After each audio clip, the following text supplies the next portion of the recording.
President is now handing over our flag, the flag of the National Unity Platform.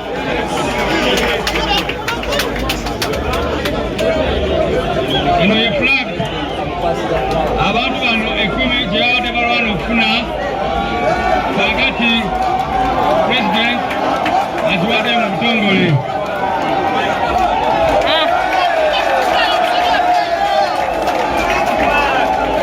Era agenda kumuwa akabonero k'ekibiina kyaffe akamanvuuli oba umbrella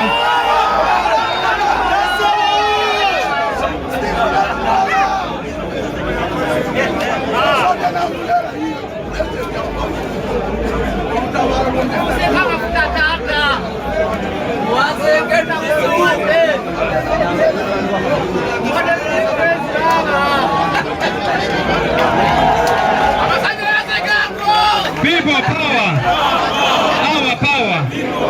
Era President amukwasiza simbo y'ekibiina kyaffe umbrella. Wona ba umbrella kola ki? Umbrella kola ki? So Mr. President, you're welcome now to speak.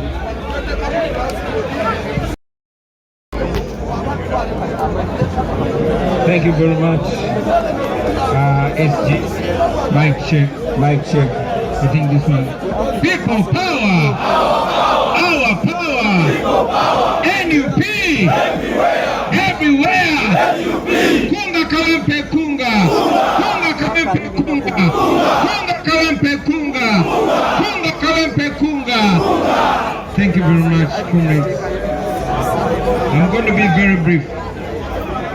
I want to congratulate you, Comrade Nankola, upon your well-deserved victory. I want to appreciate all the contenders. You exhibited the highest level of morality. I mentioned it on the day of the debate that there are moments that personally touched me. Moments of humility, moments of extreme decency, and I must commend you for that. In a very special way, I want to salute Comrade Magala for the humility. Not that other people were any less humble, but you represented the humility that we stand for. I salute you for that. Friends, everybody had a candidate. Everyone had a candidate that they support. Everybody had a view. Everybody had an opinion. From the foot soldiers to the highest rank in the party. But we all agreed that the best person has to take it. Integrity is one of our core values, and we hold it in high regard. We don't just want to talk about it, we want to practice it. I want to salute our election management committee for a job well done. Thank you very much. To the entire National Unity Platform, you have taken the current regime to school. You have taught them the real meaning of democracy. And this is a democracy that we are practicing even when we are under duress. Even when we are not allowed to do what we believe can cut us out as the leadership of the new Uganda that we tell you about every day. Now that we are here, now that we have a candidate, number one, I want to salute, while I salute the contenders, I want to request you, to invite you to practice continuously the values that we've been standing for. Like we all agree It was a competition. Let the winner be our candidate. Let us all stand behind the winner. Let us do what we're expected to do so that we can be the party that people believe we are. We are going to Kawempe. I told you on the day of the debate that in Chadondo we were not a party. But because of the power of the people, we won the election with 80%. We don't want 80% in Kawempe. We want 90%. And for us to get 90%, everybody has got to play a role. From the candidates, from the contenders, to the leadership, and finally to the people of Kawempe. The people of Kawempe are waiting for us. As you could see, from number 1 to number 10, they were all NUP candidates. They were all NUP members. Now we have one. Let us beat them in the same way the world expects us to beat them. Let us go and get 90%. So with that, I hereby direct the mobilization secretary and all mobilization teams to embark on preparation for Kawempe North campaign. At the end of my speech, I'm going to hand the candidate to the Deputy President of Uganda region, and this is going to be your first task, sir.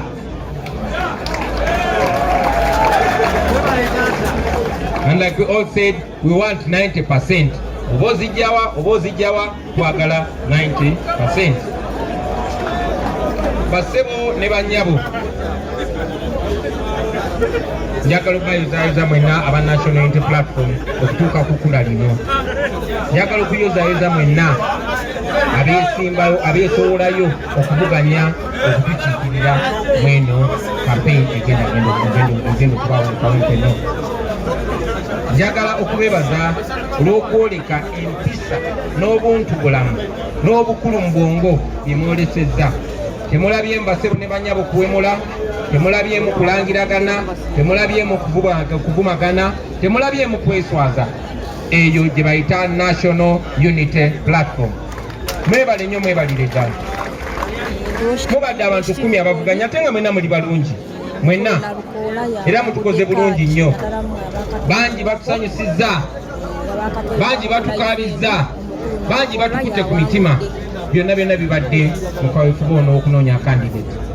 Nakyogeddeko era kankiddemu ti mu process eno waliwo ebintu ebibaddewo nze ebinkutteko ennyo ne binzijukiza ffe baani, naye ate ne bindaga nti muffe mulimu abaategerera ddala ki kye tuli. Mu ngeri ey'obunjawulo njagala okwebaza Comrade Magala olw'obuntubulamu. Na mwenna si nti obadde wa njawulo ku balala, naye olaze ekifaananyi ekyebyo bye tukkiririzaamu. Bannange buli omu abadde ne gwawagira. Kuviira ddala ku ba foot soldiers paka kwabo abatuula mu NEC. Era nga tuba tunyumya.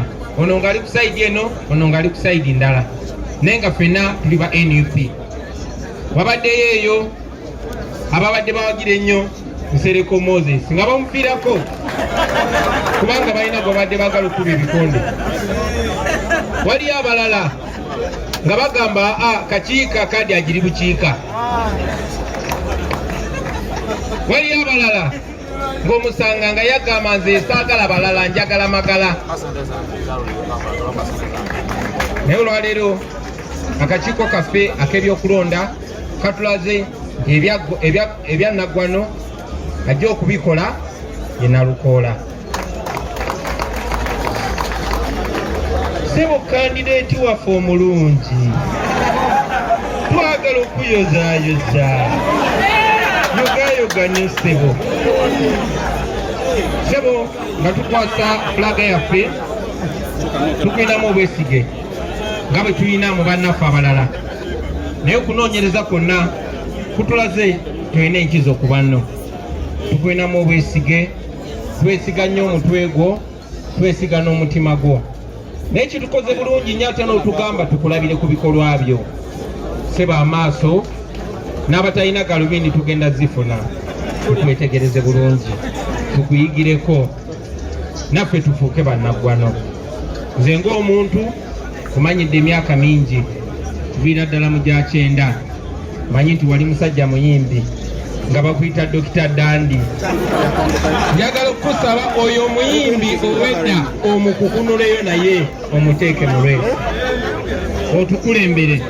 Tugenda kuwagira, tugenda kusudiya, tugenda kugoberera, tugenda kusitula ebigambo byonna byotugamba. Tulina essuubi nti togenda tuswaza, tulina essuubi nti ogenda tuleetera obuwanguzi. Tusaba Allah kukulembere, akuwa amaanyi, akuwa ekisa, akuwa obukuumi, akuwa obugumu. Zino tetugenda mu campaign, tugenda mu lutalo. Zino tetugenda mu campaign, tugenda mu ki? Tugenda mu lutalo. Eno sampo 226 atandikira Kawempe.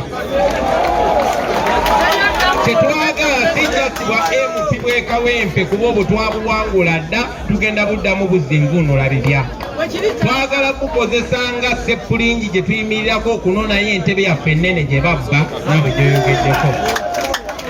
N'olw'ensonga eyo ssebo nga tunona kano akatebe akatono ak'eKawempe kenkakasa nti Katonda agenda tusaasira tukaleete, twagala tukakozese nga okusondalo oba okusonda obusungu okubona entebe yaffe ennene. N'ebigambo ebyo njagala okuyita Deputy President wa Buganda Region Mobilization Secretary sebo nawe osembere wano ne ba deputies bo bakwase omulwanyi basindike mu lutabaalo. Mukama abankumire mwebale nnyo mwebale ddala kumpuliriza.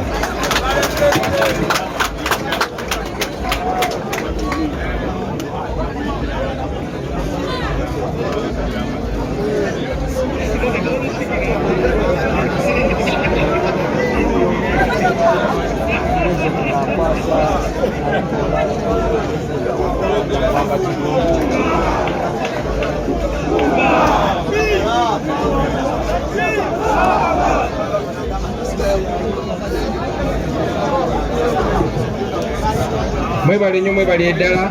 Nga mmaliriza njagala okubasaba mwenna aba NUP mwenna gye muli okwetooloola ensi yonna, njagala okubayita mu Kawempe. Obukulembeze bwa NUP bwonna omulimu gwe tulina kati omukulu, omulimu gwe tulina omukulu guliwa? Omulimu gwe tulina omukulu guliwa? Omulimu gwe tulina omukulu guli Kawempe. Mujaasi kyagenda otukulembera nga tugenda mu lutabaalo luno? Ani agenda okubikola? Ani agenda okubikola? Njagala okubasaba mwenna gye muli, abakulembeze ba foot soldiers, abawagizi baffe mwenna, mbanjulira Nalukoola. Emiruka gyonna egiri mu Kawempe Nalukoola wuuyo, ab'ekyebando Nalukoola wuuyo, ab'ekanyanya Nalukoola wuuyo, ab'ekomamboga Nalukoola wuuyo, ab'eKawempe 1 Nalukoola wuuyo, ab'eKawempe 2 Nalukoola wuuyo, ab'Empererwe, ab'Ebwayise 1, ab'Ekikaaya, abali ku intaneti mwenna, ab'Ekazoangola, mwenna aba NUP mu butongole tubakwasa kandidate waffe omutongole nga ye Nalukoola Luyimbazi Elias. Mbawagulu nga mbasaba timwongere okwagala n'okussaamu amaanyi n'okuwa ekitiibwa baganda baffe bano abeewadde ekitiibwa ne bawa n'ekibiina ekitiibwa ne bagoberera ekyo ekisaliddwawo mu bwerufu. Mwebale nnyo mwebale ddala kumpuliriza. Kati twesange ku gurawundi. Assalamu alaikum warahmatullahi wabarakatuh.